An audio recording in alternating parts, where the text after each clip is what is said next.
имрӯз ҳофизе ки консерт ташкил кардаасту назди мухлисонаш бо чеҳраи кушод суруд месарояд, аслан қалбаш пур аз дард асту дарди ниҳоне дорад. ин чеҳраи нурборе ки шумо нигаҳ доред чеҳраи зебои шафоат бобоҷонова, яъне модари акмал раҳмонбердиев аст. дили модар пур аз орзуҳои неки инсонӣ буд. модар аз рӯзи тавлиди акмал мехост фарзандаш касби падар эргаш раҳмонбердиевро давом диҳад. ҳамин тавр ҳам шуд. акмал ин касбро соҳиб гашт. ӯ солҳои сол мехост баҳри модараш бахшида ба рӯзи модар консерте ташкил кунад. ҳатто соли 2016 чанд моҳе пеш аз вафоти модар мехост бахшида ба рӯзи модар консерте ташкил карда бошад, аммо бо баъзе сабабҳо ин орзуи неки ӯ амалӣ нагашт.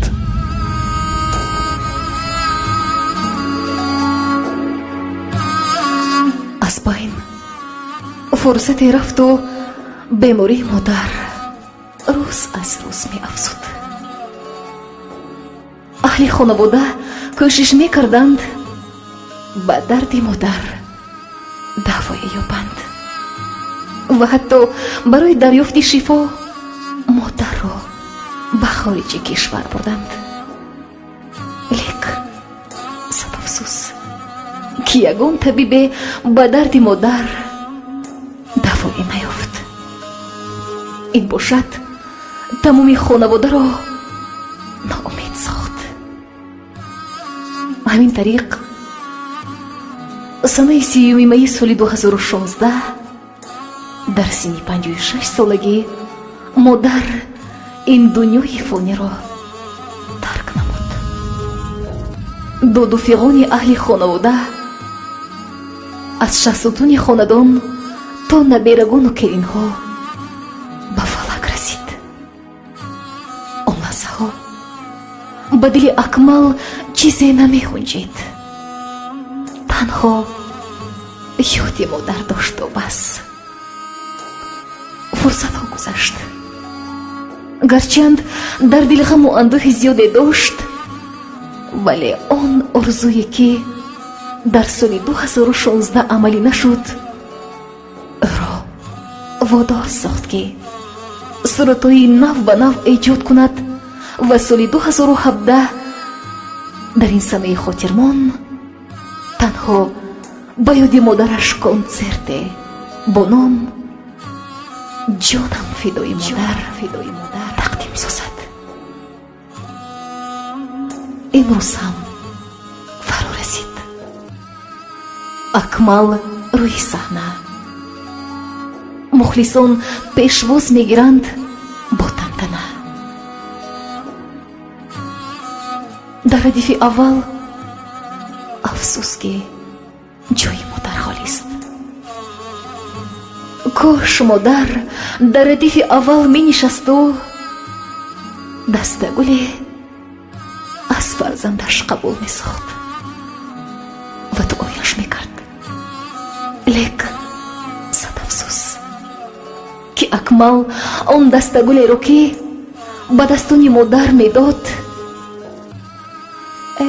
афсӯс, балки ба бои қабри хомӯши модар гузошт ва тиловате аз қуръони карим хонд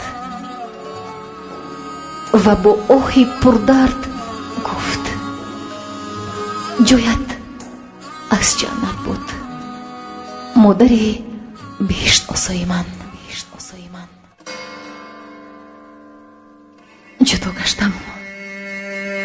ҷудо гаштам зи домонат, паноҳат бар худо модар. худо бошад нигаҳбонат, паноҳат бар худо модар. чӣ гирён аст чашми ту, дурахшон аст чашми ту. بمیرم در قدمهایت. پناهت بر خدا مادر.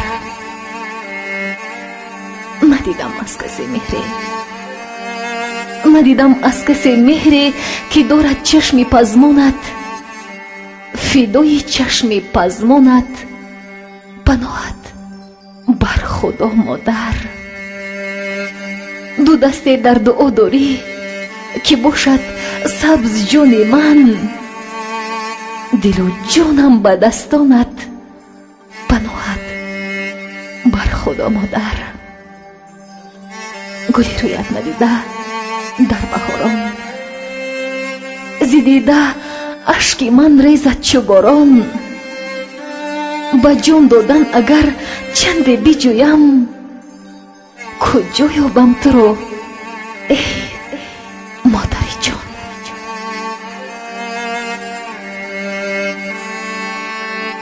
ایا مادر، ایا مادر، تو بودی و بود برایم این آفتاب خندان. ایا مادر، تو بودی و بود برایم هر لحظه شادان. تو بودی و نفهمیدم من غم این زندگانی را، و هر لحظه حس میکردم من بخت جاودانی را. اگرچه در سین و سال چو مرد در کمال بودم، ولی من در کنار تو چو کودک به خیال بودم. اگرچه نزد من بودن شیرین کودکان من، ولی من در کنار تو کودکوار خوشحال بودم. ولی تو رفتی و رفت از من خوشحال زندگانیم. تو رفتی و رفتند با تو لحظه های شادمانیم. تو رفتی و رفتند با تو هماوان جوانیم. تو رفتی و پس از چند سفیدی زد بر مویم. تو رفتی و پس از چند پروژنگ شده برویم. اگرچه پیش بشنیدم دل آب و جگر بریان، ولی تصویر نمی کردم این حال به خود چندان. کنون من می سرایم این مصرع ها با دیده گریان، گویا چون خطره های از دل آب و هم جگری بریان. کجایی، کجایی ای مادری مهربان؟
مادرم مادری زارم، مادرم بودی درمانم، مادرم مادری جانم، همیشه هستی در یادم.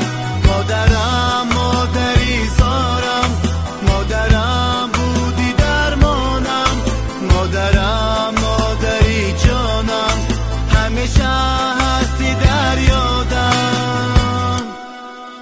همیشه هستی در یادم.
نمزی دستی قسمت است،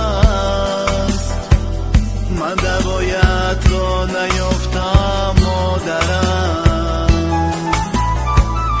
آه افغان نمزی دستی قسمت است، من دوایت را نیافتم مادرم. مادرم